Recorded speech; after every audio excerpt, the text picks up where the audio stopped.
दूत त्रयकाल दृष्टा भव्य जीवों के तारनहार शासनेश प्रभु श्रमण भगवान महावीर स्वामी के चरणों में कोटि कोटि वंदन। दीन दुखियों के मसीहा करुणा के सागर परम पूज्य गुरुदेव श्रमण सूर्य मर्दर केसरी श्री मिश्री मलजी महाराज साहब के चरणों में कोटि कोटि वंदन। पाठ पर विराजमान परम श्रद्धेया परम विदुषी मधुर व्याख्यानी सरल मना पूज्य गुरु जी महाराज साहब के चरणों में कोटि कोटि। धर्म प्रेमी बंधुओं, शीलवती माताओं बहनों, आपके सामने वांचन चल रहा है श्रीमद् अंतकृत दशांग सूत्र के 5वें वर्ग के प्रथम अध्ययन का, जिसके अंदर आप वर्णन श्रवण कर रहे थे कि श्री कृष्ण वासुदेव ने अपने मन की कई प्रकार की जिज्ञासाएं भगवान अरिष्टनेमिनाथ के सामने रखी और भगवान ने उन सभी जिज्ञासाओं का समाधान किया। और जब श्री कृष्ण वासुदेव को यह प्रभु के वाणी के द्वारा ज्ञात हुआ कि वो आयुष पूर्ण करने के बाद में तीसरी पृथ्वी पर जाएंगे, तो वो एक तरह से चिंतित हो गए और आर्त ध्यान ध्याने लगे। और ऐसी परिस्थिति देख करके कन्हाई अरहा रिट नेमी कन्नम वासुदेवम एवं भयासी श्री कृष्ण वासुदेव को संबोधन करके अरिष्ट नेमिनाथ भगवान उनको फरमाने लगे, माँ नम तुमम देवानु पिया ओहो ए जाव जी आई एवं कलु तुमम देवानु पिया तच्चाओ पुड्डवियो उज्जलियाओ नरियाओ अनंतरम उवटिता इहेव जम्बू दिवे दिवे भारे वासे आग में साए उ सप्पीणीये पंडेसु जन्वयेसु सैदुवारे नायरे वार सम्मे आमम्मे नामम अरहा भविष्यमि तत्तनम तुमम बहुयुम वासाई केवली परियागम पाउनिता सिज्जी सी। उनको आर्त ध्यान ध्याते हुए बड़ा चिंतित होते हुए देख करके प्रभु ने फरमाया कि हे देवानुप्रिय, हे कृष्ण, तुम्हें चिंतित होने की आवश्यकता नहीं, तुम चिंतित मत हो, तुम आर्त ध्यान मत करो, क्योंकि हे देवानुप्रिय, तुम उस तीसरी पृथ्वी से निकल करके वहां का आयुष संपूर्ण करने के बाद में इसी जम्बू द्वीप के भरत क्षेत्र में आगामी उत्सर्पणी काल में एक पुंड नामक जनपद है, जहां पर एक शतद्वार नाम का एक नगर है। उस नगर के अंदर तुम्हारा जन्म होगा और तुम आगामी समय के अंदर, आगामी काल के अंदर 12वें अमम नाम के तीर्थंकर बनोगे। और उस पर्याय के अंदर तुम बहुत वर्षों तक केवली अवस्था के अंदर रह करके अंतिम के अंदर अपने आत्मा के अंतिम लक्ष्य सिद्धि को भी प्राप्त करो। जब ऐसी बात भगवान के मुखार बिंद से श्रवण की, तय नम से कन्ने वासुदेवे अरह अरिट नेमिस अंतिये ए मट्टम सोचा निसम हट्ट तुट्टे अफोडिता वग्गई वग्गईता तिवम चिंदे चिंदिता सिंह नाम करे करिता अरहम अरिट नेमि वंदई नमसी वंदिता नमसिता तमेव अभिषेकम हत्थि रयणम दुरोहि दुरोहिता जेने वाहिरिया वट्ठन साला जेनेव सय सिंहासने तेने उवागच्छिता सिंहासन वरंसी पुरथा भीमहि निसी ई निसी इता कोडम्बीय पुरुषे सद्दाविता एवं बयासी। ऐसी बात को भगवान के मुखार बिंद से मुख से श्रवण करके इस अर्थ को सुन करके मन के अंदर अवधारण किया और जो चिंता थी उनकी चिंता दूर हो गई। मन के अंदर बड़े हर्षित हुए, बड़े प्रसन्न हुए, बड़े संतुष्ट हुए। और इतना हर्ष हुआ ये बात सुनकर के मैं आगामी समय के अंदर तीर्थंकर बनूंगा, मोक्ष को प्राप्त करूंगा, इस बात से इतने हर्षित हुए कि उन्होंने इस हर्ष से एक ताल ठोकी। जैसे एक मल्ल होता है, एक मल्ल की तरह खड़े होकर के 3 पैर पीछे हट करके वो खड़े हो गए और खड़े होकर के उन्होंने सिंहनाद किया। सिंहनाद का अर्थ होता है कि एक ऐसी ध्वनि निकालते हैं, वो महापुरुष ऐसी ध्वनि निकालते हैं जिसकी गर्जना सिंह की गर्जना के समान होती है। कि जैसे हम देखते हैं एक खुले जंगल के अंदर, इतना बड़ा जंगल है और इतने बड़े जंगल के अंदर दूर भी कहीं, बहुत दूर भी सिंह कहीं गर्जना करता है तो पूरा जंगल जैसे धूजने लगता है। इसी प्रकार श्री कृष्ण वासुदेव ने भी ऐसे का ऐसा सिंहनाद किया। और शास्त्रों के अंदर वर्णन आता है बंधुओं कि ऐसे महापुरुष, ऐसे बलदेव, चक्रवर्ती और वासुदेव जो होते हैं, जब वो सिंहनाद करते हैं, मात्र उनका सिंहनाद करने से कई मनुष्यों के कान के पर्दे फट जाते हैं। और केवल कान के पर्दे ही नहीं, बड़े बड़े जो महल हैं, बड़े बड़े भवन हैं, उनमें भी त्रेड़े पड़ जाती हैं और वो टूट टूट करके शिखर नीचे से गिरने लगते। ऐसा होता है उनका सिंहनाद। तो खुशी के अंदर उन्होंने सिंहनाद किया, फिर भगवान को वंदन किया, नमस्कार किया। वंदन नमस्कार करके वहां से निकलते हैं, वापिस अपने हाथी पर सवार हुए, द्वारिका नगरी के अंदर गए और वहां पर जाकर के अपने भवनों के अंदर और अपने सभा भवन के अंदर पहुंचे। सभा भवन के अंदर जाकर के अपने सिंहासन पर विराजमान हुए, आसीन हुए और हाथों हाथ अपने कौटुंबिक पुरुषों को बुलाया, यानी सेवकों को बुलाया और बुलाकर के एक आदेश दिया। उन्होंने क्या कहा, गच्छनम तुम्हें देवानुपिया। ये किसके फोन की आवाज आ रही है, कृपया साइलेंट कर लीजिए। गच्छनम तुम्हें देवानुपिया वारवीय नैरिय सिंहाड़क जाव घोषे माने एवं वद्ध एवं खलु देवानुपिया वारवीय नैरिय नव जोयन जाव देवलोक भूय सुरग्गी दीवायण मूलाय विनाशे भविष्य तम जैनम देवानुपिया इच्छई वारवीय नैरिय राया वा जुवराया वा ईसर तलवर माडंबिय कौडुंबिय इब सेठी वा देवी वा कुमारो वा कुमारी वा अर्ह अरिट नेमिस अंतिय मुंडे जा पव इत्तम नम कन्ने वासुदेवे विसज्जई पच्छा तुरस्वी य से अह पवित्रम वित्तिम अणुजाणई महया इड्डी सक्कार समुदयनम य से निक्कमणम करे दो चंपी त चंपी घोषय घोषयणम घोषे है घोषयिता मयम एयमाणत्यम पच्चपिन्न। और उन्होंने कौटुंबिक पुरुषों को आदेश दिया और क्या कहा, हे देवानुप्रिय तुम जाओ और जाकर के द्वारिका नगरी के अंदर तिराहे पर, चौराहे पर, हर मार्ग के ऊपर, हर गली और हर मोहल्ले के अंदर यह घोषणा करो। और क्या घोषणा करो कि हे देवानुप्रिय, यह जो 12 योजन लंबी 9 योजन चौड़ी पूर्ण स्वर्ण की बनी हुई कुबेर के द्वारा जिसका निर्माण हुआ है, साक्षात देवलोक के समान जो सुंदर यह द्वारिका है, भगवान ने फरमाया है कि इस नगरी का सुरा, अग्नि और द्वैपायन ऋषि के निमित्त से इसका विनाश होने वाला है। शीघ्र ही यह नगरी कभी भी जल करके राख हो सकती है। इसलिए इस नगरी के अंदर रहने वाला, चाहे वो राजा हो, चाहे कोई युवराज हो, कोई ईश्वर हो, कोई तलवर हो, माडंबी, कौडुंबिक, सेठ, सेनापति, इब्बे सेठ, रानी, राजकुमार या राजकुमारी, अर्थात कोई भी हो, धनवान हो और निर्धन हो, जो भी भगवान के पास में समय रहते और भगवान के समीप मुंडित होना चाहता है, यानी दीक्षा ग्रहण करना चाहता है, तो उन्हें श्री कृष्ण वासुदेव इसकी आज्ञा प्रदान करते, क्योंकि वही सबके लिए सर्वस्व थे, वही राजा थे। उन्होंने आज्ञा दी, यदि कोई दीक्षा अंगीकार करना चाहता है तो मेरी सबके लिए आज्ञा है, क्योंकि ये नगरी यूं भी विनाश को प्राप्त होने वाली है। तो समय हमारे हाथ में है, उस समय की साधना कर ले। लेकिन बंधु, उन्होंने केवल दीक्षा लेने की आज्ञा ही नहीं दी, आज्ञा तो कोई भी दे सकता है, साथ में एक घोषणा और भी कराई।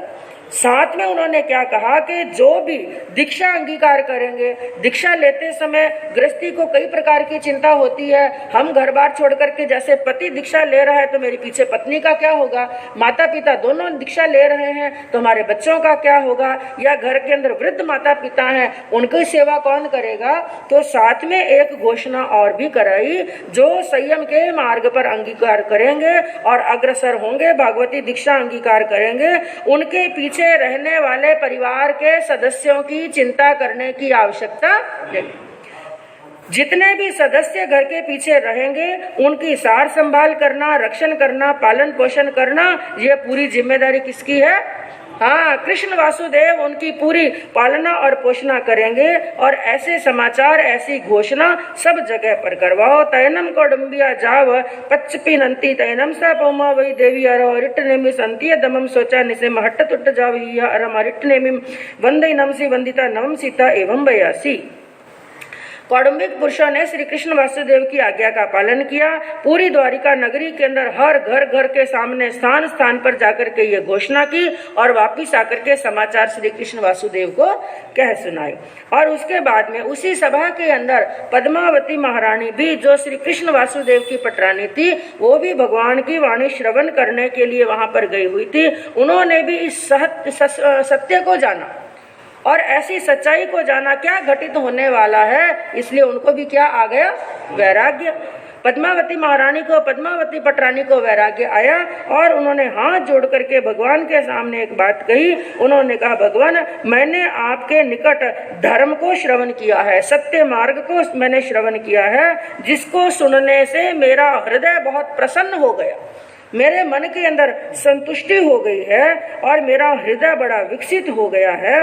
और हे प्रभु, शब्दहामीनम बनते निकंतम पावेयनम से जयम तुब्बे वत्तः जम नवरम देवानुप्रिया कन्नम वासुदेव आपुच्छामि तैनम अहम देवानुप्रियानम अंतिय मुंडा जा पविस्सामी। हे भगवान, अब मैं वापिस जाकर के श्री कृष्ण वासुदेव की आज्ञा प्राप्त करके, यानी अपने पति की आज्ञा प्राप्त करके आपके पास में दीक्षित होना चाहती हूँ। महारानी पटरानी की ये बात सुनी तो भगवान ने फरमाया, आह सुहम देवानुप्रिया माँ पड़िबंद करे। हे पद्मावती, हे देवानुप्रिय, जैसा तुम्हारी आत्मा को सुख उपजे वैसा कार्य करो, लेकिन धर्म के कार्य के अंदर विलंब। तैनम स पौमा वही देवी दम्यम जानपवरम दोरोहे दोरहिता जे नेव नायरी जे नेव सहेगिये तेने उवा गच्चिता दम्मी याव जानपवराव पच्चर हुई जे नेव कन्ने वासुदेवे तेने उवा गच्चिता करियल जाव कट्टू कन्नम वासुदेवम एवं बयासी इच्छामिनम देवानुपिया तुभ्यम अब्नुनायासा माणी अर्हो अरिट ने मिस अंतिय मुंडा जा पवयम आहा सुहम देवानुप्रिय। अब जब पद्मावती महारानी वापिस अपने भवनों के अंदर आती है और वहां से रथ से नीचे उतर करके सीधी श्री कृष्ण वासुदेव के पास में गई और वहां पर जाकर के हाथ जोड़ करके उनको कहने लगी, हे देवानुप्रिया, यदि आपकी अनुमति हो जाए, यदि आपकी आज्ञा हो जाए तो मैं मुंडित होना चाहती हूँ, भागवती दीक्षा अंगीकार करना चाहती हूँ। और आपने श्रवण किया कि कृष्ण वासुदेव ने तो पहले ही सभी को आज्ञा प्रदान कर दी। उन्होंने केवल नगरवासियों के लिए नहीं कहा, साथ में क्या कहा था, कोई रानी, पटरानी, राजकुमार, राजकुमारी जो भी दीक्षा लेना चाहते हैं सभी के लिए आज्ञा है। तो श्री कृष्ण वासुदेव ने भी यही कहा कि आहा सुहम देवानुप्रिया, हे देवानुप्रिय, जैसा तुम्हें अच्छा लगे, जैसा तुम्हारी आत्मा को सुख हो वैसा कार्य करो। तैनम से कन्या वासुदेवे कौडम्बीय पुरुषे सदा वही सदा विता एवं बयासी क्षिप्पा में भो देवानुप्रिया पौमा वही देवी महत्तम निक्कमणाभिषेयम उवट्ठई उवट्ठिता एयम आणत्य पच्चपिन्नम ए नम ते कौडम्बीय पुरुषा जाव पच्चपिन्नंती। अब पद्मावती महारानी को दीक्षा लेनी है, इसलिए उनके दीक्षा के लिए निष्क्रमण की तैयारियां होने लगी, यानी घर से बड़े ठाट पाट के साथ में भगवान के समो शरण में लेकर के जाना है। इसलिए श्री कृष्ण वासुदेव ने अपने कौटुंबिक पुरुषों को बुला करके फिर एक आदेश दिया, कहा कि हे देवानुप्रिय, तुम शीघ्र पद्मावती महारानी के महान अर्थ वाले, बहुत व्यय वाले यानी जिस पर खूब खर्चा हो, ऐसे ठाट पाट के साथ में दीक्षा के अभिषेक की क्या करो, तैयारी करो। तो कौटुंबिक पुरुषों ने उनकी आज्ञा का पालन किया और दीक्षा के अभिषेक की तैयारी होने लगी। तैनम से कन्ने वासुदेवे पौमा वही देवी पट्टयंसी दुरहिता अट्ठसयनम सोवन्न कलसानम जाव निक्कमणाभिषेयम अभिषिंचई। तब कौटुंबिक पुरुषों ने आकर के वापिस समाचार दिए और वो समय भी आया जब उनके अभिनिष्क्रमण की तैयारी हुई। तो श्री कृष्ण वासुदेव ने क्या किया, पद्मावती देवी को एक बड़े रत्नों से जड़े हुए स्वर्ण के पाट पर, बाजोट पर बिठाया और बिठा करके वहां पर 108 सोने के कलशों के द्वारा, जिनके अंदर अलग अलग पवित्र स्थानों का जल भरा हुआ था, 108 स्वर्ण कलशों के अंदर उस पवित्र जल से पद्मावती देवी का अभिषेक किया। और उसके पश्चात अभिसंचिता सवालंकार विभूष्यम करे करिता पुरी सहस्र वाहिनी शिवियम दुरुहाविता वार्वीय नैरिय मज्जनम निगच्छई निगच्छिता जे नेव रेवाय पव्वाय जे नेव सहसंभवन्य उज्जाने तेने उवागच्छिता शिवियम ठवई ठविता पौमा वहीम देवीम सी आओ पच्चरोहिता जे नेव अरिट नेमी तेने उवागच्छिता अरहम अरिट नेमिम तिक्कुतो अयनम पयनम करे करिता वंदे नम सी वंदिता नवम सीता एवं बयासी। अब अभिषेक कराने के बाद में, उसके बाद में उनको अच्छे वस्त्र उन्होंने पहने और अच्छे आभूषणों से उनको सजाया गया। उसके बाद में एक सहस्रवाहनी पालकी मंगाई गई, यानी जिस पालकी के अंदर बिठा करके पद्मावती पटरानी को भगवान के समो शरण में लेकर के जाना है, तो वो पालकी मंगाई। लेकिन जिस पालकी को कहते हैं सहस्रवाहिनी, हाँ, सहस्रवाणी का अर्थ इतनी बड़ी पालकी थी जिसको 1000 पुरुष मिलकर के उठा सकते थे।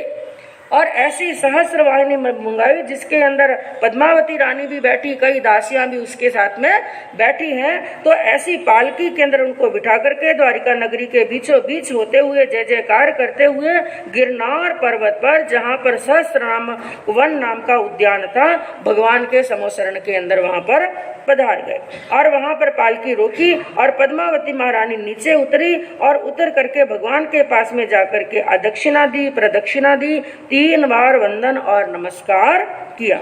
और करने के बाद में श्री कृष्ण वासुदेव ने भगवान के सामने एक निवेदन किया, अपने मन की एक बात कही।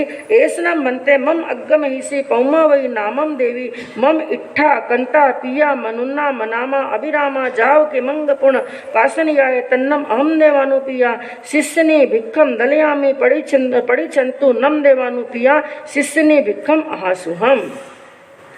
तब श्री कृष्ण वासुदेव ने भगवान के सामने निवेदन किया कि हे भगवान, यह मेरी पटरानी पद्मावती देवी है जो मुझे बड़ी ही प्रिय है, बड़ी ही इष्ट है, बड़ी ही मनोज्ञ है, बड़ी ही अतिशय मनोहर, बड़ी ही अभिराम है, जिसका वापिस दर्शन होना भी बड़ा दुर्लभ है। और मैं अपनी इस महारानी को, इस पटरानी को आपके समक्ष हे देवानुप्रिय शिष्यनी भिक्षा के रूप में समर्पित करता हूँ। यानी भगवान की शरण के अंदर, भगवान के चरणों के अंदर अपनी पटरानी का समर्पण उन्होंने कर दिया। तो हे देवानुप्रिय, हे भगवान, आप मेरी इस शिष्यनी भिक्षा को स्वीकार करें। भगवान ने फरमाया, आह स्वयं देवानुप्रिय, हे देवानुप्रिय, जैसा तुम्हारी आत्मा को सुख उपजे वैसा कार्य करे। तयनम सा पौमा वही देवी उत्तरपुरी चिम्मे दिशि भागम अवक्कमी अवक्कमिता स्वयमेव आभरणालंकारम ओमुई ओमुइता स्वयमेव पंचमुट्टियम लोयम करी करिता जेने अरिटनेमि तेने उवागच्छिता अरहम अरिटनेमि वंदेनम सी वंदिता नम सीता एवं वयासी आलित्यनम मंते लोय पालित्यनम मंते लोय जाव दमम मैख तैनम अरा अरिटनेमि पौमा वही देवी स्वयमेव पव्वाई स्वयमेव जखिनी अज्जाए शिष्यनी आय दलियई। अब श्री कृष्ण वासुदेव वहां पर भगवान को ये प्रार्थना कर रहे हैं और उसके साथ में ही पद्मावती देवी अब भगवान के पास में आई और भगवान की आज्ञा प्राप्त करके वो ईशान कोण के अंदर गई, पूर्व उत्तर दिशा के कोण के अंदर ईशान कोण में गई। और वहां पर जाकर के जो शरीर पर अमूल्य मूल्यवान जो सुंदर सुंदर आभूषण धारण किए हुए थे, अलंकार धारण किए हुए थे, अपने हाथों से सभी अलंकारों को खोलने लगी। और उसके बाद में उन्होंने अपना पंचमुष्टि लोच किया। और बंधु, शास्त्रों के अंदर स्थान स्थान पर जहाँ पर लोच का वर्णन आता है, चौथे आर्य के अंदर नाम आता है पंचमुष्टि। इसके 2 अर्थ बताए गए हैं। एक अर्थ तो ये बताया गया है कि जब लोच करते हैं केवल 5 मुट्ठी ही भरते हैं, 5 मुट्ठी के अंदर क्या कर लेते हैं, लोच। लेकिन इसकी कल्पना करना भी आजकल इस आर्य के अंदर तो कल्पना करना भी मुश्किल है, लेकिन ये संभव हो सकता है चौथे आर्य के अंदर। और उन आत्माओं के लिए जो आत्माएं कहाँ जाने वाली हैं, मोक्ष के अंदर। क्योंकि जो आत्मा मोक्ष में जाने वाली है उनके शरीर का संज्ञान कौन सा होता है, वज्र ऋषभ नाराज संज्ञान। कौन सा? 6 प्रकार के संज्ञान बताए गए और सबसे ज्यादा मजबूत जो संज्ञान होता है वज्र ऋषभ नाराज संज्ञान के जैसे मोक्ष में जाने के लिए मनुष्य बनना जरूरी है, लेकिन मनुष्यों के अंदर भी कौन सा मनुष्य जिसके शरीर का संज्ञान वज्र ऋषभ नाराज संज्ञान है, उसके ऊपर कहते हैं कि बड़ा से बड़ा गाड़ा भी, भारी से भारी भार का भरा हुआ गाड़ा भी निकल जाए ना तो ऐसे निकल लगता है जैसे तिनका ही ऊपर से निकला, ऐसा संज्ञान होता है। तो ऐसे संज्ञान वालों के लिए, ऐसी शक्ति वालों के लिए ये पंचमुष्टि लोच करना भी आसान हो सकता है। और बंधुओं, यूं भी ये लोच एक साधु की अग्नि परीक्षा बताई गई है। क्या बताई है? अग्नि परीक्षा। और दूसरा पंचमुष्टि लोच का अर्थ एक स्थान पर क्या बताया गया है, 5 दिशाओं से लोच करना। कितनी दिशाओं से? आगे से, पीछे से, राइट से, लेफ्ट से और ऊपर से। तो 2 प्रकार का पंचमुष्टि लोच बताया गया है। तो महारानी ने पंचमुष्टि लोच किया और उसके बाद में वापस भगवान के समीप पहुंचे, वंदन नमस्कार किया और वंदन नमस्कार करके हाथ जोड़ करके विनय पूर्वक कहने लगे, हे प्रभु, यह संसार जन्म से, जरा से, मरण से, दुखों से यह जल रहा है।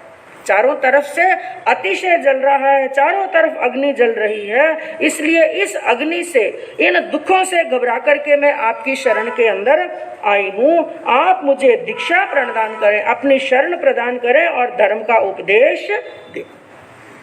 ऐसी बात सुनी तब अरिष्ट नेमिनाथ भगवान ने स्वयमेव यानी खुद पद्मावती महारानी को क्या दी?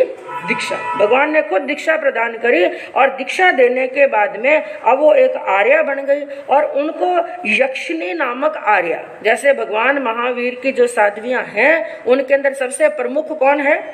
चंदन बालाजी, भगवान महावीर के चंदन बालाजी, और अरिष्ट नेमिनाथ भगवान के जो साध्वियां थी उनमें प्रमुख थी यक्षिणी।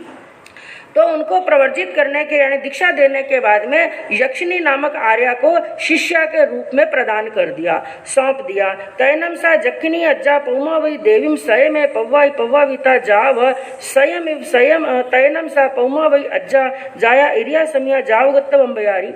अब यक्षिणी आर्या के पास में पद्मावती रानी, जो अब उन्होंने दीक्षा अंगीकार कर ली थी, पद्मावती आर्या वहां पर गई और वहां पर जाने के बाद में यक्षिणी आर्या ने स्वयमेव प्रवर्जित किया।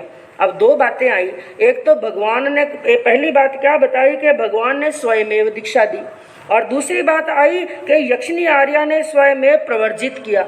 इसमें अंतर क्या हुआ?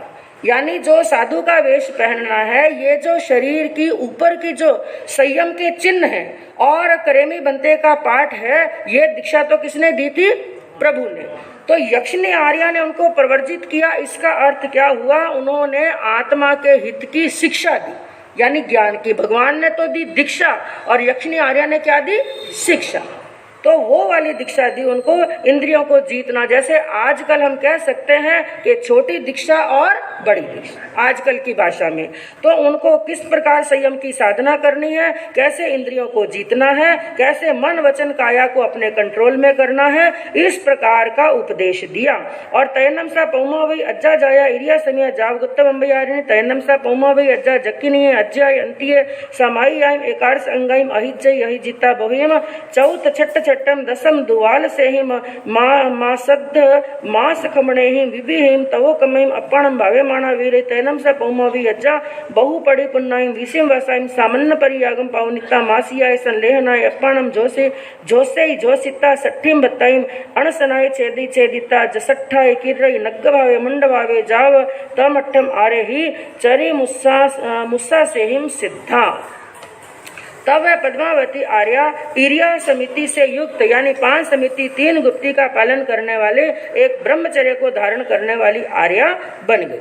और उन्होंने यक्षिणी आर्या के पास में रह करके सामायिक से लगा करके 11 अंगों का अध्ययन किया और उपवास, बेला तेला, चौला पचौला, अर्धमास खामन, मास खामन आदि कई प्रकार की तपस्याओं से अपनी आत्मा को भावित किया।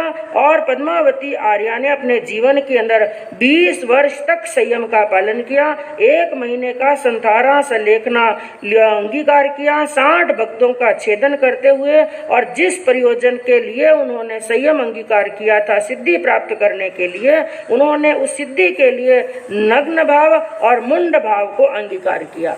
नग्न भाव और मुंड भाव का अर्थ होता है, मुंड का अर्थ होता है मुंडन किया। कौन सा? केवल केशों का नहीं, केशों के साथ साथ में कषायों का मुंडन किया, क्योंकि केवल केशों का मुंडन करने से कुछ होने वाला नहीं। पहले किया केशों का मुंडन और बाद में किया कषायों का मुंडन, तो ये तो हुआ मुंड भाव। और नग्न भाव का अर्थ होता है अहंकार से रहित हो जाना। तो नग्न भाव और मुंड भाव के साथ में उन्होंने जो संयम अंगीकार किया था, अपने सिद्धि के लिए अपने अंतिम श्वासोश्वास के अंदर 8 कर्मों को क्षय करते हुए सिद्ध बुद्ध और मुक्त हो गए।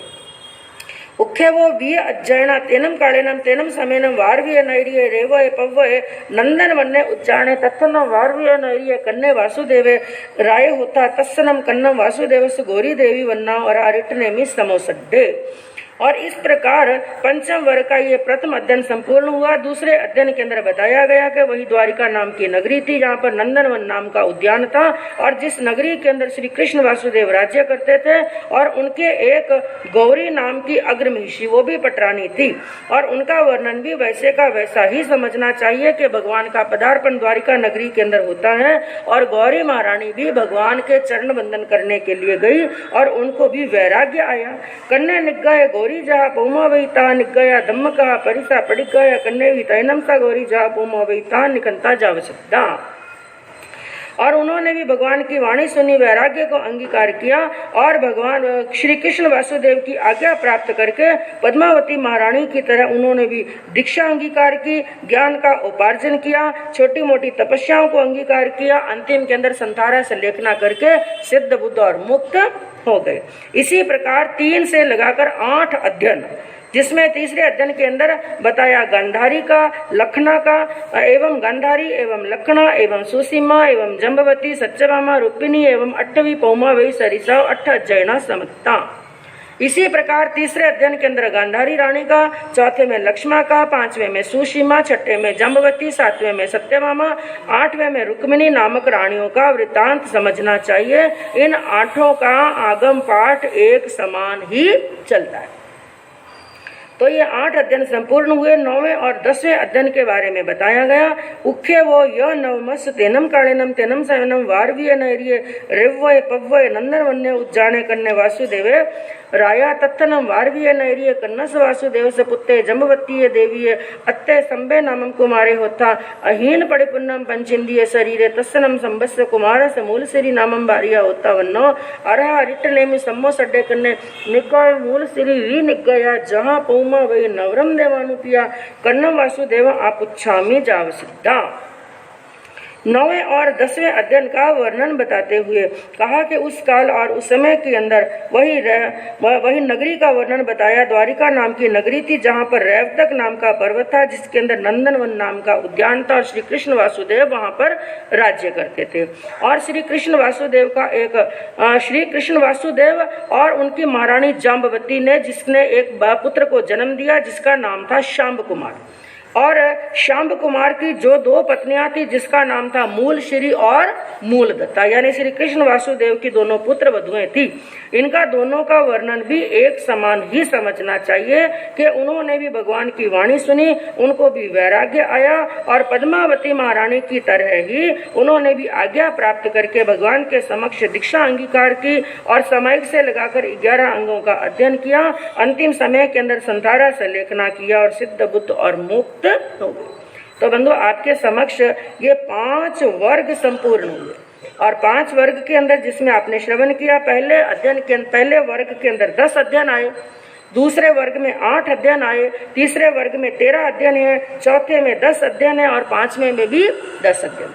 कुल 51 अध्ययन आते हैं और 51 ही आत्माओं का वर्णन चलता है और सबके सब यदुवंशी थे।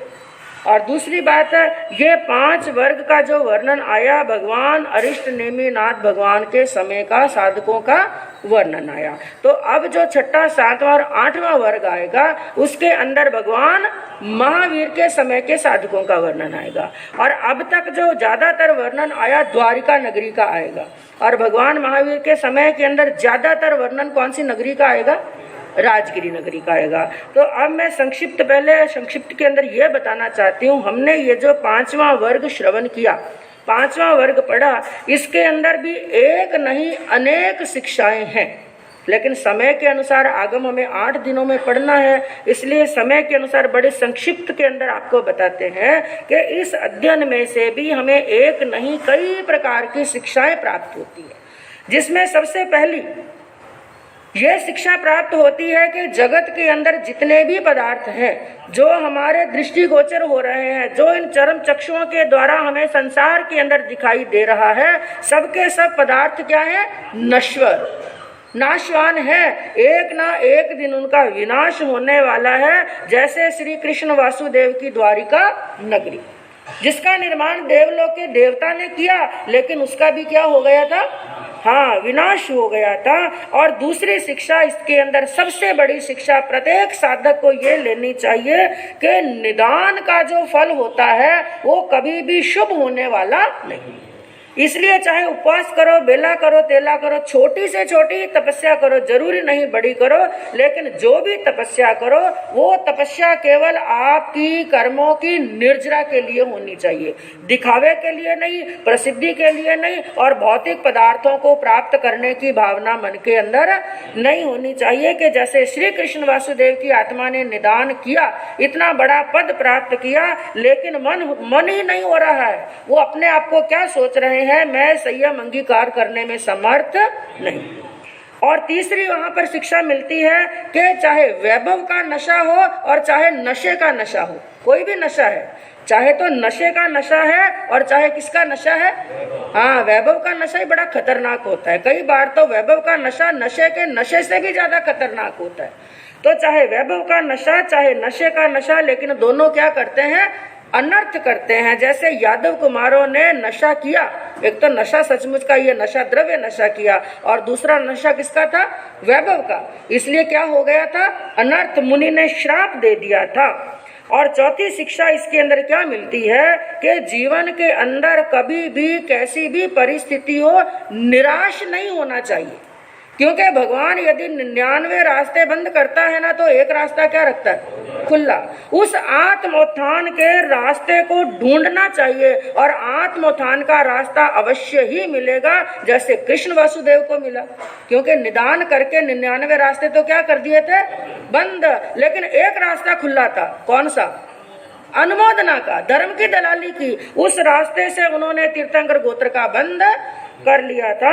और एक शिक्षा मिलती है कि जो जागत है सो पावत है, जो सोवत है सो खोवत। यानी जो जाग गए, जिन्होंने संयम अंगीकार कर लिया, द्वारिका जलने से पहले पहले कहाँ पहुंच गए, मोक्ष के अंदर पहुंच गए। और जो नहीं जागे, जब द्वारिका स्वाहा हुई तो सबके सब साथ में स्वाहा हो गए। और एक शिक्षा और मिलती है जीवन के अंदर, खुद से यदि धर्म करने की, तपस्या करने की, कोई साधना करने की ताकत हमारे अंदर नहीं है, सामर्थ्य हमारे अंदर नहीं है, लेकिन यदि कोई साधना कर रहा है, तपस्या कर रहा है, उन धर्म आराधकों का हमें सहयोगी बनना चाहिए।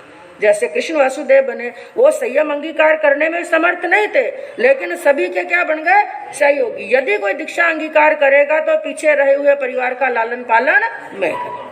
तो ऐसे बंधुओं, एक नहीं अनेक शिक्षाओं को लिए हुए ये 5वां वर्ग आपके समक्ष संपूर्ण हुआ। अब 6ठे वर्ग का वर्णन चलता है। जैन मनते छठम सुख्य वो नवरम सोलम स जैना प्रणता।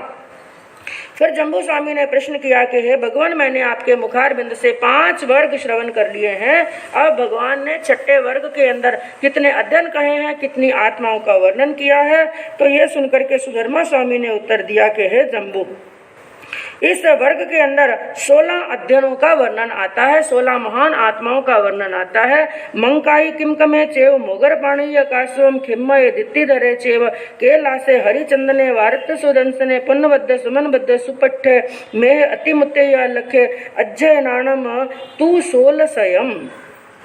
और उन 16 अध्ययनों के अंदर पहले अध्ययन में मंकाई गाथापति का, दूसरे अध्ययन के अंदर किमकिम गाथापति का, तीसरे में मुदगर पाणी यक्ष का यानी अर्जुन माली का, चौथे अध्ययन के अंदर काश्यप गाथापति का, 5वें में क्षम गाथापति, 6ठे में धृतिधर गाथापति, 7वें में कैलाश गाथापति, 8वें में हरिचंदन गाथापति, 9वें में वारत गाथापति, 10वें में सुदर्शन गाथापति, 11वें में पूर्णभद्र गाथापति, 12वें में सुमनभद्र गाथापति, 13वें में सुप्रतिष्ठ गाथापति, 14वें में मेघ गाथापति, 15वें में अतिमुक्त कुमार, और 16वें अध्ययन के अंदर अलक्ष नाम के राजा का वर्णन यहाँ पर समझना चाहिए।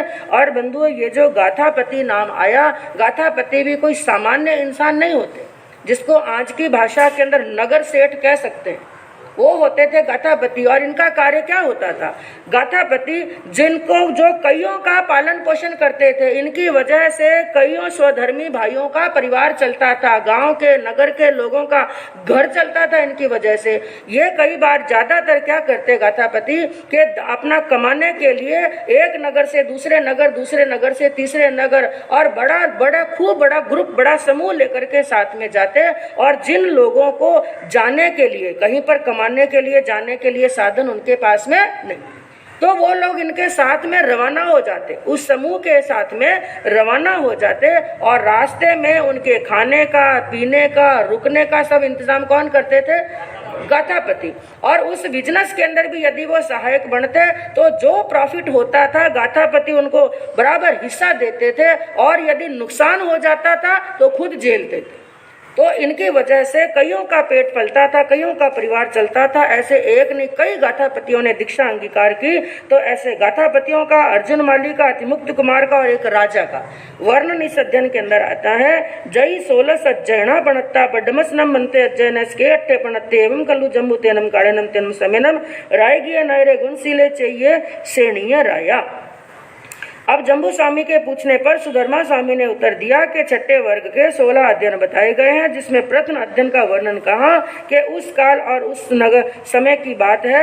एक राजगिरी नाम का नगर था, जहां पर गुणशील नाम का एक चैत्य था, और जहां पर श्रेणिक नाम का राजा राज्य करता था। तत्थनम मंकाई नामम गहावि परिवसी अड्डे जा परिभूय तेनम काड़ेनम तेनम समेनम समने भगवान महावीरे आई गरे जाओ गुणशीले जाओ वीरई परिसा निगया तैनम से मंकाई गहावि इमी से कहाइल दट्टे जाए जहाँ पर्णती गंग दत्तो तहेव इमो वी जट्ट पुत्तम कुडुम्बे ठाविता पुरिस सहस्र वाहिनी सियाए निघंते जावण गारे जाए इरिया समिये जाव गुत्त बम्बियारी। उस राजगिरी नगरी के अंदर एक मंकाई नाम का गाथापति निवास करता था, जो बड़ा रिद्धिमान था और किसी से पराभूत यानी किसी से पराजित होने वाला नहीं था। और उस काल और उस समय के अंदर धर्म की आदि करने वाले, धर्म तीर्थ की स्थापना करने वाले श्रमण भगवान महावीर का पदार्पण उस नगरी के अंदर, राजगिरी नगरी के गुणशील चैत्य के अंदर होता है। और भगवान की वंदना नमस्कार करने के लिए उस नगरी के लोग गुणशील चैत्य के अंदर पहुंचते हैं। और जब यह समाचार मंकाई गाथापति को पता चले कि भगवान का पदार्पण हुआ है, तो ये बात सुनकर के वो भी मन के अंदर हर्षित हुए। और जैसे भगवती सूत्र के अंदर गंगदत्त का वर्णन चलता है, वैसा ही वर्णन यहाँ पर मंकाई गाथापति का समझना चाहिए कि उनको भी भगवान की वाणी श्रवण करके वैराग्य आया, और घर पर आकर ही अपने मन की बात कही। और दीक्षा लेने से पहले उन्होंने अपने परिवारजनों को, कुटुंब जनों को, रिश्ते नाते वालों को सभी को बुलाया और एक भोज किया, एक जिमन किया, और अपने घर का जितना भी भार था, बिजनेस व्यापार की जितनी भी जिम्मेदारी थी, अपने बड़े पुत्र के कंधों पर डाल करके संयम के मार्ग के ऊपर वो अग्रसर हो गए। और उनका भी दीक्षा अभिषेक बड़े ठाट पाट के साथ में हुआ। उनको भी सहस्र वाहनी पालकी, वैसी ही पालकी जैसे पद्मावती महारानी के लिए इस्तेमाल की गई, वैसी ही पालकी के अंदर उनको भगवान के पास में ले जाया गया, और वहां पर जाकर के भगवान की शरण के अंदर अपने आप को समर्पित किया, संयम अंगीकार किया, और दीक्षा लेकर के इरिया समिति आदि और गुप्तियों से युक्त ब्रह्मचारी अणगार बन गए। और उन्होंने दीक्षा लेने के बाद में स्थविरों के पास में सामायिक से लेकर 11 अंगों का अध्ययन किया। और बाकी वर्णन स्कंदक जी की तरह, जैसे भगवती सूत्र के अंदर स्कंदक जी का वर्णन चलता है, वैसा ही समझना चाहिए कि अपने जीवन के अंदर उन्होंने गुण रत्न संवत्सर तप का वर्णन किया, जिसका वर्णन आपके सामने पहले वर्ग के पहले अध्ययन में, गौतम कुमार के अध्ययन में पहले ही दिन आया था। वैसा ही गुण रत्न संवत्सर नाम का तप किया, 16 वर्ष तक संयम का पालन किया, और अंतिम के अंदर भगवान की आज्ञा प्राप्त करके विपुलाचल पर्वत पर जाकर के सिद्ध, बुद्ध और मुक्त हो गए।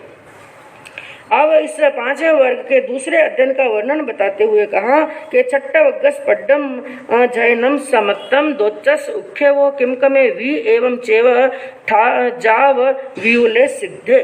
और उसके बाद में बताया गया कि छठे वर्ग का पहला अध्ययन संपूर्ण हुआ। दूसरे अध्ययन का उत्क्षेप करते हुए कहा कि दूसरे अध्ययन के अंदर किमकम नाम के गाथापति का वर्णन समझना चाहिए, और इनका वर्णन भी मंकाई गाथापति की तरह ही आता है कि उन्होंने भी भगवान की वाणी सुनी, उनको वैराग्य आया, और भगवान के पास में दीक्षा अंगीकार की, अपने जीवन का अंतिम समय जान करके भगवान से आज्ञा प्राप्त की, संतारा और सलेखना अंगीकार किया, और विपुल गिरी पर्वत पर जाकर के सिद्ध, बुद्ध और मुक्त हो गए। और बंधु, आगमों के अंदर ज्यादातर वर्णन आता है कि भगवान की आज्ञा प्राप्त कोई गिरनार पर्वत पर गए, कोई विपुलाचल पर्वत पर गए, कोई विपुल गिरी पर्वत पर गए। पर्वतों पर जाकर के संथारा अंगीकार करते थे, क्योंकि ये संथारा भी मुख्य 2 प्रकार का होता है। कितनी प्रकार का? हाँ, यूं तो संथारे के कई भेद संथारा संलेखना के बताए गए हैं। जैसे एक इंगित मरण होता है और एक होता है पाद पोप गमन। कौन सा? पाद पोप गमन। लेकिन वो संथारा चौथे आरे में ही होता था, पंचम आरे के अंदर नहीं, क्योंकि उस संथारे को ग्रहण करने का अर्थ होता है कि जिनके शरीर के अंदर वज्र ऋषि नाराज संज्ञान है वो ही उस संथारे को ग्रहण कर सकते हैं। आज वो संथारा नहीं, आज तो इंगित मरण है। कौन सा मरण है?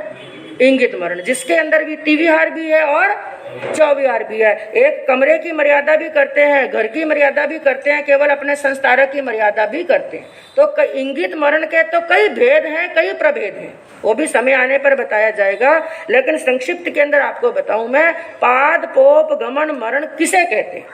अपने गुरु की आज्ञा, भगवान की आज्ञा प्राप्त करके वो संत कई बार अकेले जाते हैं, कई बार 10 मुनि, 50 मुनि, 500 मुनि, हजार मुनि भी एक साथ में पर्वत पर जाते और वहां पर जाकर के संथारा लेकर के किसी शिला के ऊपर या पृथ्वी के ऊपर किसी ऐसे स्थान पर लेट जाते और लेटने के बाद में अब कुछ भी उनके शरीर के साथ में हो, चाहे कोई आकर के सिंह खाए, कोई व्याघ्र खाए, कोई सियाल खाए, उनके शरीर को काटे, छेदे, बेदे, कुछ भी करे, अपने पलक भी झपकने वाले नहीं। और वो इस तरह का संथारा होता है, कहते हैं कि जैसे एक वृक्ष की डाल है, एक वृक्ष की डाल टूट करके नीचे गिर गई। अब वो डाल जब तक या तो हवा आएगी तो उसे हिलाएगी और या कोई मनुष्य आएगा तो उसे उठाएगा या कोई त्रियंच प्राणी आएगा तो ही उसे उठाएगा, वो वहां पर अपने आप हिलने वाली नहीं। इसी प्रकार पाद पोप गमन संथारे को ग्रहण करने वाले साधक एक बार लेट गए सो लेट गए, कोई दूसरा ही उनको हिलाए तो वो हिले, अपने आप हिलने वाले। तो ऐसा कठिन होता है पाद पोप गमन। और ये जो सब साधक थे, इन्होंने कौन सा संथारा अंगीकार किया? पाद पोप गमन संथारा अंगीकार किया और अंतिम के अंदर किम किम गाथापति भी सिद्ध, बुद्ध और मुक्त हो गए। अब यह तीसरा अध्ययन आता है। तीसरे अध्ययन के बारे में फिर जम्बू स्वामी ने पूछा और सुधर्मा स्वामी ने उनकी जिज्ञासा का समाधान करते हुए कहा, तच्चस उख्य वो तेनम कालेनम तेनम समेनम रायगिये नैरे गुणशीले चाहिए सेणीय राया चिल्लना देवी तत्तनम रायगिये नैरे अर्जुन नामम मालागारे परिवस्सई अड्डे जाव अपरिभुए। और तीसरे अध्ययन का वर्णन कहते हुए कहा कि उस काल और उस समय के अंदर वही राजगिरी नाम का नगर था, जहाँ पर गुणशील नाम का चैत्य था और श्रेणिक नाम का महाराजा राज्य करता था। उनके महलों के अंदर चेलना नाम की महारानी थी। और तत्तनम रायगिये नैरे अर्जुन नामम मालागारे परिवस्सई अड्डे जा अपरिभुए तत्सनम अर्जुन मालागारस बंधुमती नामम भारिया होता सुकुमाला जाव सुरुवा। और उस राजगिरी नगरी के अंदर एक अर्जुन नामक एक मालागार यानी माली, हाँ, अर्जुन नाम का एक माली निवास करता था। वह बड़ा रिद्धिमान था और बड़ा अपराजय, यानी जिसके पास में धन संपत्ति की कोई कमी नहीं थी और बड़ा खुशहाल, बड़ा आनंद के साथ में रहने वाला। और उसके घर के अंदर अर्जुन माली की एक पत्नी थी जिसका नाम था बंधुमती। तत्सनम अर्जुन मालागारस बंधुमती नामम भारिया होता सुकुमाला जाव स्वरूप। उसके घर के अंदर बड़ी स्वरूपवान और उनकी आज्ञा का पालन करने वाली, सुंदर शरीर को धारण करने वाली एक पत्नी थी जिसका नाम था बंधुमती और जिनका जीवन बड़े आराम से चल रहा था। तत्सनम अर्जुन ऐसे मालागार से रायगी हस्त भैया इतनम महम एगे पुफारा में होता कन्ने जाव निक्कु रंब भूए दसद्दवन्न कुसुम कुसुमीय पासाइये दरिसनिजे अभिरुवे पड़िरुवे। उस अर्जुन माली का उस राजगिरी नगरी के बाहर एक विशाल पुष्प उद्यान था, एक बगीचा था, वैसा सुंदर बगीचा जिसके अंदर सभी ऋतुओं के फल और फूल लगे हुए थे। बड़े सुंदर सुंदर लाल, पीले, हरे, नीले, सभी प्रकार के वर्ण वाले, सभी प्रकार की कांति वाले बड़े सुंदर सुंदर फूल थे। बड़ा सुंदर बगीचा था और जो बगीचा सभी दर्शकों के मन को प्रसन्न करने वाला। और बंधुओं, यूं भी ये जो लीलोती है, जो फल हैं, जो फूल हैं, जो पेड़ और पौधे और जो त्रियंच प्राणी, ये जो नेचर, ये कुदरत है, इंसान के मन को क्या करती है? प्रसन्न। आप लोग घूमने के लिए बाहर जाते हैं, क्या देखने के लिए जाते हैं? बस यही, बाहर जाते हैं घूमने के लिए, यहाँ तक कि देश में ही नहीं विदेशों में भी जाते हैं, प्रकृति को देखने के लिए जाते हैं, क्योंकि जितनी सुंदरता भगवान ने प्रकृति के अंदर भरी है बाकी और कहीं पर भी नहीं। तो वो बगीचा इतना सुंदर था, जो भी उस बगीचे को देखता उनका मन प्रसन्न हो जाता था। ऐसे लगता था शायद से उस बगीचे को देख देख करके नेत्र भी नहीं थकते थे। तो ऐसा सुंदर बगीचा था। और उसके बाद में बताया तस्सनम पुफ्फा रामस अदूर सामंते इत्तनम अज्जुनयस मालागारस अज्जय पज्जय पी पज्जय यागय अनेक कुल पूरी परंपरा गए मोगर पानी से जखा यने होता पुराणे दिव्य सच्चे जहा पुण्यबद्धे। और उस पुष्पाराम, उन फूलों के बगीचे का नाम यहाँ पर क्या दिया? पुष्पाराम। यानी उन फूलों के बगीचे से ना बहुत दूर ना बहुत निकट, अर्थात उस पुष्पाराम के अंदर ही। जैसे आपने स्थान स्थान पर वर्णन श्रवण किया कि नगरी के अंदर एक बड़ा सुंदर बगीचा है जिसके अंदर साधु संत क्या होते हैं? विराजमान। लेकिन उन बगीचे के अंदर एक तरफ क्या होता था? चैत्य। क्या बोलते हैं? चैत्य। पहले दिन भी बताया था, जिसको चैत्य भी कहते हैं, मंदिर भी कहते हैं, यक्षायतन भी कहते हैं, जिसके अंदर किसी देव की प्रतिमा होती है। तो बड़ा सुंदर बगीचा था। उस बगीचे के अंदर एक बड़ा ही सुंदर यक्षायतन बना हुआ था और उस यक्षायतन के अंदर एक यक्ष की मूर्ति थी। ये जो यक्ष हैं, भूत पिशाच यक्ष राक्षस सब वाण व यंत्र देव हैं। तो मन की कामना पूरी करने के लिए, संसारिक इच्छाओं की पूर्ति करने के लिए इन देवी देवताओं की क्या करते हैं? पूजा अर्चना करते हैं। तो एक यक्ष की बड़ी सुंदर प्रतिमा उस यक्षायतन के अंदर थी, जिस मूर्ति का नाम, जिस यक्ष का नाम था मुदगर पानी यक्ष। क्या नाम था? मुदगर पानी। ये मुदगर दो शब्दों से मिलकर के बना, मुदगर प्लस पानी। यानी पानी कहते हैं हाथ को। जगह जगह पर एक शब्द आता है कि फलाने फलाने राजकुमार का पानी ग्रहण हुआ। क्या बोलते हैं? पानी ग्रहण। यानी हाँ, हाथ मिलाना, गानी हाथ को ग्रहण करना, हाथ पकड़ाना। तो पानी ग्रहण, तो ये शब्द है पानी। पानी का मतलब क्या होता है? हाथ। यानी जिस प्रतिमा के हाथ के अंदर एक शस्त्र, क्योंकि ये जो देव हैं, आपने देखा होगा देवताओं की कहीं पर भी मंदिरों में जाते हैं, प्रतिमा देखते हैं, उन सभी देवताओं के हाथ के अंदर क्या पकड़ा होता है? शस्त्र। किसी के त्रिशूल है, किसी के भाला है, किसी के तीर कमान। तो अलग अलग शस्त्र पकड़े हुए होते हैं। उस यक्ष के हाथ के अंदर भी एक शस्त्र पकड़ा हुआ था जिसका नाम था मुदगर। क्या नाम था? मुदगर। इसलिए उस यक्ष का नाम क्या पड़ गया? मुदगर पानी। तो मुदगर पानी यक्ष का यक्षायतन था, बड़ी सुंदर प्रतिमा थी। और उसकी विशेषता क्या थी? केवल अर्जुन माली ही नहीं, उनकी कई पीढ़ियों से, यानी उनके पिताजी ने, उनके दादाजी ने, परदादाजी ने कई पीढ़ियों से उन मुदगर पानी यक्ष की वो उनकी पूजा करते आ रहे थे, उन्हीं को अपना भगवान मान रहे थे। जैसे उवाई सूत्र के अंदर पूर्ण भद्र चैत्य का वर्णन चलता है, वैसा ही वर्णन यहाँ पर भी समझना चाहिए। और उस मुदगर की क्या विशेषता थी? जो उस मुदगर पानी यक्ष, यानी यक्ष के हाथ में जो मुदगर पकड़ा हुआ था, उसके लिए बताया तत्तनम मुगर पानी से पड्डिमा एगम मह पल्ल सहस्य निफनम अवमय मोगरम गहाय चिट्ठई। जो यक्ष के हाथ में मुदगर पकड़ा हुआ था, उस मुदगर का जो वजन बताया गया वो लोहे के समान मुदगर बड़ा भारी था और 1000 पल। कितना बताया? हाँ, जैसे मतलब कि अलग अलग क्वांटिटी होती है, अलग अलग तरह का माप होता है। जैसे शेर है, किलो है, तोला है, मासा है, रत्ती है, तो अलग अलग माप बताया। और यहाँ पर क्या माप बताया? पल। और आज के हिसाब से पल किसे कहते हैं? क्या बताया कि 5 रत्ती का एक मासा होता है, 5 रत्ती का एक मासा होता है, 16 मासों का एक सोनैया होता है और 4 सोनैयों का एक पल होता है। ऐसे 1000 पल। और आजकल की भाषा में हम यदि कहें तो जिनके हाथ में बराबर 57 किलो का मुदगर पकड़ा हुआ था, 57 किलो, 57 किलो का वो मुदगर पकड़ा हुआ था। तो मुदगर पानी यक्ष की वो सुंदर प्रतिमा थी। तैनम से अर्जुन मालागारे वालपदियम चेव मोगर पानी जख से बत्ते यावी होता कल्ला कल्ले पक्षी पिड गाइन गेन्ने गेन्निता राय गिया नगराव पड़े निक्कमिता जेने पुफारा में तेने हुआ गच्छिता पुफ्फु चयम करे करिताण गारे हम अग्गाई वराई पुफ्फाई गहाय जेने मोगर पानी से जखा येने तेने हुआ गच्छई। और वो अर्जुन माली भी अपने पिता और दादा को बचपन से ही मुदगर पानी यक्ष का वो भक्ति करते हुए देख रहा था, इसलिए वो भी उनका क्या बन गया था?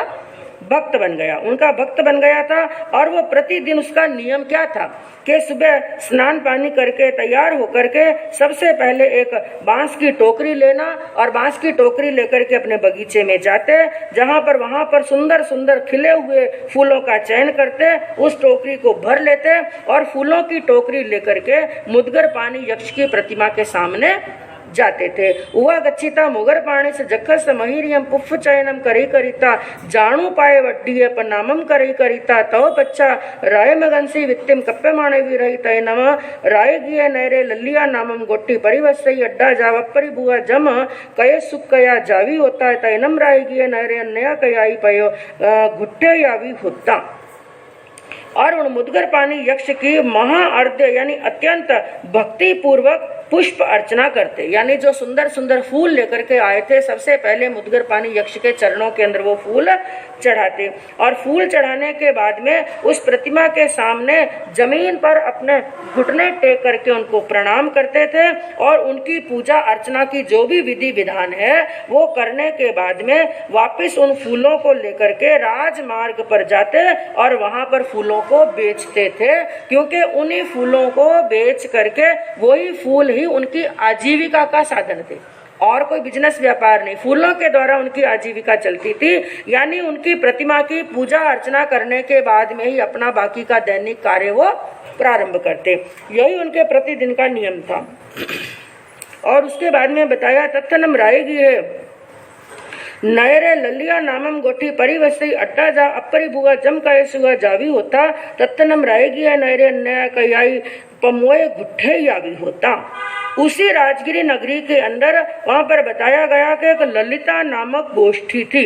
गोष्ठी का मतलब एक ग्रुप था, ऐसे समझ लीजिए एक ग्रुप बना हुआ, समूह बना हुआ था मित्रों का, जिसके अंदर 6 मित्र थे और जिसको गोष्ठी का नाम दिया गया और गोष्ठी का नाम रखा गया ललिता।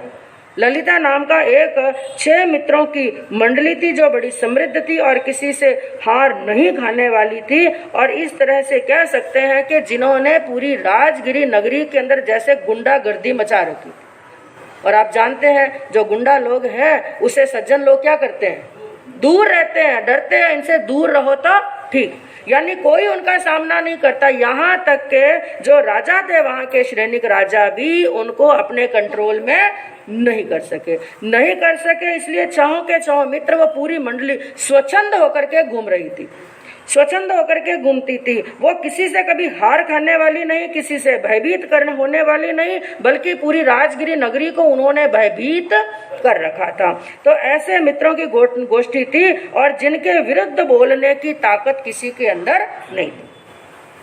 और उस राजगिरी नगरी के अंदर एक बार का समय ऐसा हुआ कि कोई प्रमोद हर्षोत्सव था, यानी कोई ऐसा फंक्शन था, समझ लीजिए कोई ऐसा उत्सव था जो पूरी राजगिरी नगरी के लोगों के अंदर वो घोषणा कराई गई कि कल वो ऐसा महोत्सव है और सभी को महोत्सव के अंदर जाना है, सभी को महोत्सव मनाना है। अब वो अर्जुन माली मन के अंदर एक विचार करने लगा कि तैनम से अर्जुन मालागारे कल्लम पभूय तर एहिम पुफ्फहिम कज्जमित्ति कट्टू पच्चूस सकाल सय संसी बंधुमत्तिये भारी आय सद्देम पड़िच्छिये पिड्डगाइन गन्ने गन्निता सयाओ गिया पड़े निक्खमिता रायगियम नैरम मज्जनम निगच्छे निगचित्ता जेने पुफ्फा रामे तने उवागच्छिता बंधुमये भारी सद्देम पुफ्फ चयम करई तैनम तीसे लल्लिया गोट्टी 6 गोट्टीला पुरुषा जेनेव मोगर पाणी जख जखा येने तेने उवा गया अभी रम माणा चिट्ठंती।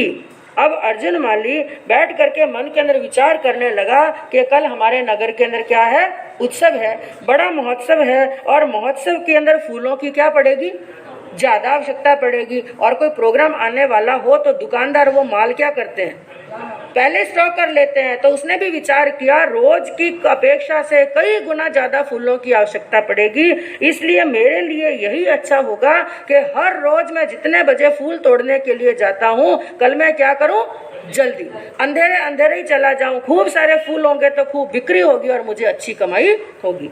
इसलिए अपने मन की बात अपनी पत्नी को भी कह दी कि कल सुबह जल्दी जाना है। इसलिए वो लोग प्रातः काल यानी प्रभात काल में वह अपनी पत्नी को साथ में लेकर अंधेरे अंधेरे ही वहां से रवाना हो गए और अंधेरे अंधेरे ही बगीचे के अंदर पहुंच गए। वहां पर पहुंचे और पहुंच करके फूल तोड़ने लगे। उन्होंने फूलों को चुनना प्रारंभ किया और उसके बाद में अब देखिए, क्योंकि बंधुओं वो रात्रि का समय ही था, अभी तक सूर्य उदय नहीं हुआ। और ये गुंडागर्दी करने वाले लोग कब घूमते हैं? रात्रि के समय के अंदर। रात्रि में जागते हैं और दिन में सो जाते हैं। तो उनका काम था पूरी रात इधर उधर भटकते रहते, चोरियां भी करते, अयाशी करते। वो 6 मित्र पहले ही तैनम तीसे लल्लिया गोटिये 6 गोटिल्ला पुरिसा जेने मोगर पानी जख जख येने तेने हुआ गई अभिरमाणा चिट्ठंती तैनम से अज्जुणाए मालागारे बंधुमिये बारियाए सद्दिम पुफुच्चम करी करिता अग्गाई वराई पुफ्फाइम गहाई जेने वो मोगर पानी जख जख येने तेने हुआ गच्छई। और वो जो 6 मित्र थे, वो ललिता नाम की गोष्ठी थी, वो पहले ही रात्रि के अंदर मुदगर पानी यक्ष के मंदिर के अंदर वो पहले पहुंचे हुए थे। वहां पर क्रीड़ा कर रहे थे, क्योंकि इन लोगों के लिए ऐसे स्थान, चाहे मंदिर हो, कितना भी अच्छा स्थान हो, उनके लिए कोई धर्म स्थान का महत्व नहीं। वहां पर भी क्रीड़ा कर रहे थे, खेल रहे थे, हंसी मजाक कर रहे थे। और इधर क्या हुआ कि वो माली अपनी पत्नी के साथ में बगीचे के अंदर गया, फूलों का चयन किया और फूलों को लेकर के अब मुदगर पानी यक्ष की पूजा करने के लिए बगीचे से रवाना हुआ। यक्ष के प्रतिमा की तरफ आ रहा है और इधर तैनम ते 6 गोटिल्ला अज्जुनय मालागार मंदुमिये भारिया सद्दिम इज्जमानम पासी पासिता अन्नम अन्नम एवं बयासी। और इधर पहले ही उस मंदिर के अंदर, चैत्य के अंदर बैठे हुए उन 6 पुरुषों ने क्या देखा, इतनी अंधेरी रात, और यहाँ पर अर्जुन माली अपनी सुंदर पत्नी के साथ में मंदिर की ओर ही आ रहा। उनकी सुंदर पत्नी को देखा और ऐसा एकांत देखा, मन के अंदर विषय और विकार की भावना जागृत हुई और वो क्या सोचने लगे, ये अकेला अर्जुन माली, साथ में और कोई भी नहीं, हमें रोकने वाला कोई नहीं, और हम हैं 6 और ये है अकेला, ये हमारा कुछ भी नहीं बिगाड़ सकता है, इसलिए हम चाहे जो कर सकते हैं। इसलिए आपस के अंदर उन्होंने 6 ने एक सलाह की। एसनम देवानुपिया अज्जुने मालागारे बंधुमये भारियाय सद्दिम इहम हम गच्छै तम सेयम खलु देवानुपिया अमम अज्जुने मालागारम अव ओड्डय बंधनम करे बंदई भारियम सद्दि व्यूलाइम भोग भोगाय मंजमाननम विहरित्ताय ती कट्टु एयमट्टम अन्न मनस पड़ी सुनिता कवाड़म तरेंसी निल्लुकंती निच्चला निफंदा तुसी निया पच्छना चिट्ठंती।